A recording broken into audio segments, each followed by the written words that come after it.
Back in the glory days of the original Xbox, we played the part of a knight of the Old Republic, striving to save the Republic from the evil horrors of the Sith.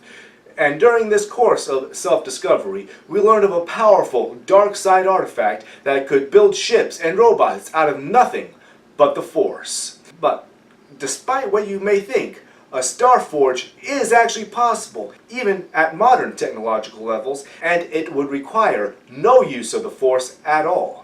Yes, that's right, we could build our own Star Forge and start our own infinite empire to rival even the Empire.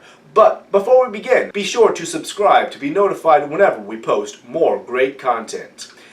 The Star Forge was presented as a device or tool that could transform Force itself into cool robots, ships, and materials, anything a stellar civilization would need to conquer their neighbors.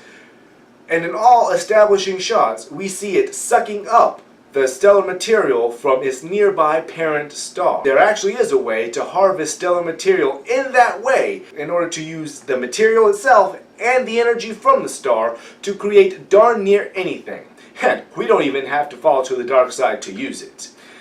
Stellar mining may be a new concept to most of us, and even most science fiction shows haven't delved that deeply into the subject. But when you think about it, if you don't have access to FTL, or faster than light travel, or technology, or communications, you really have to make use of all the material within your star system to its maximum extent, or you're really just limiting yourself. For a great look at this and other concepts in science fiction and futurism, I highly recommend Isaac Arthur's Science Fiction and Futurism channel, also on YouTube.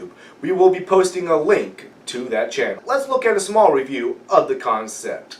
The central star of any star system contains 99% of the material within that star system, and though the majority of it is hydrogen or other light elements, that's the case with the universe in general, so it's really not that big of a deal.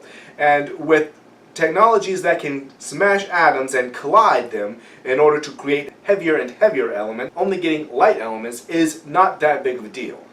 And though at first assessment the material within a star seems less than accessible, we can harvest that material and energy in order to make whatever we could want. The first step in creating a Star Forge and building our own infinite empire is to create a ring of satellites or space stations in close orbit, around a little bit closer than Mercury is to our star, in a highly elliptical orbit, whereas perihelion and ephelions are extreme, and none of the orbiting material would be in the same orbital trajectory.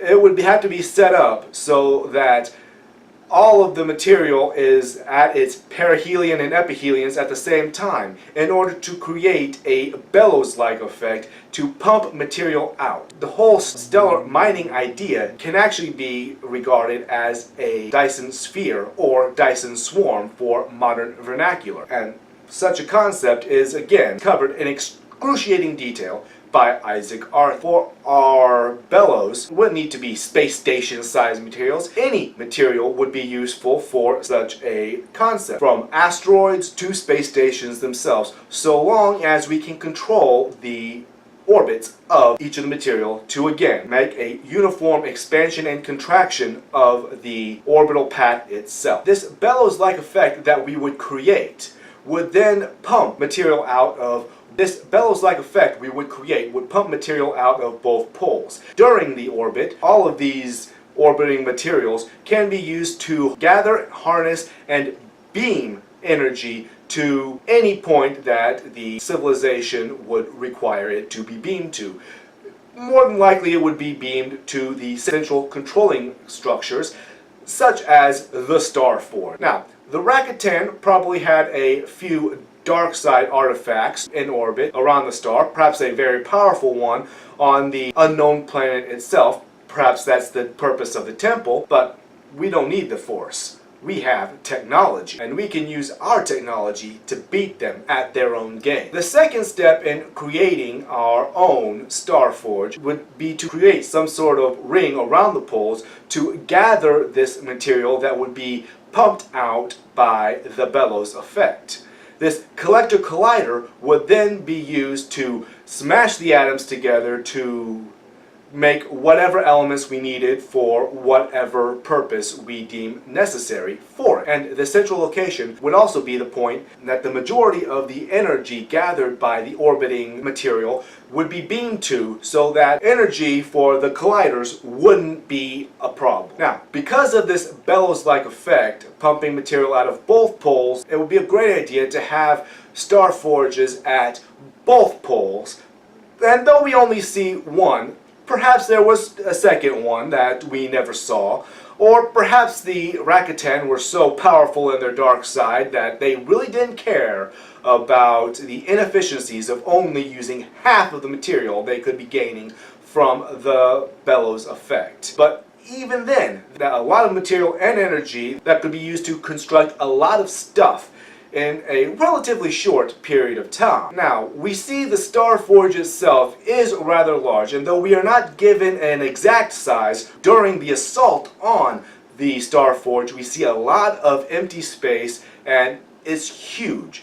So there would be a lot of room for a lot of collider rings that could be used to create vastly different elements to make sure that the Star Forge had enough of whatever material was needed to produce whatever equipment it was building. Within the game, Malik hears from his engineer that the Star Forge is at more than 100% theoretical capacity. That could be because they didn't understand the technology, or perhaps it was because the Star Forge was gathering material and energy for so long that once it was put to use, it just started going and going and going, and the efficiency would go down at some point.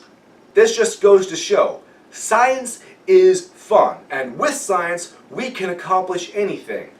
But now for something even funner. I think the Knights of the Old Republic game itself was a great game, and the sequel wasn't too shabby either.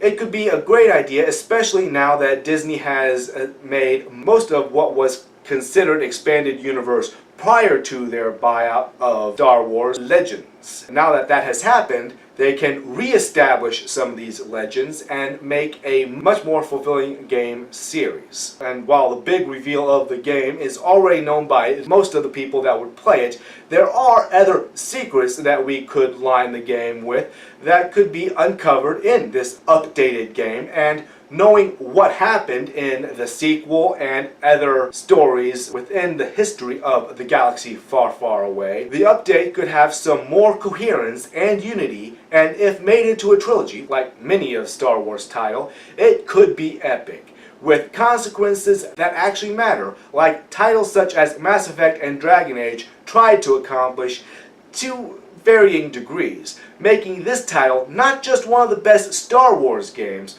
but one of the best video games in general. And we already have the basic framework that could make it epic. I really hope you enjoyed this presentation. If you did, you can like, comment, share, and subscribe, and let us know how we did. Just remember, don't party too hard.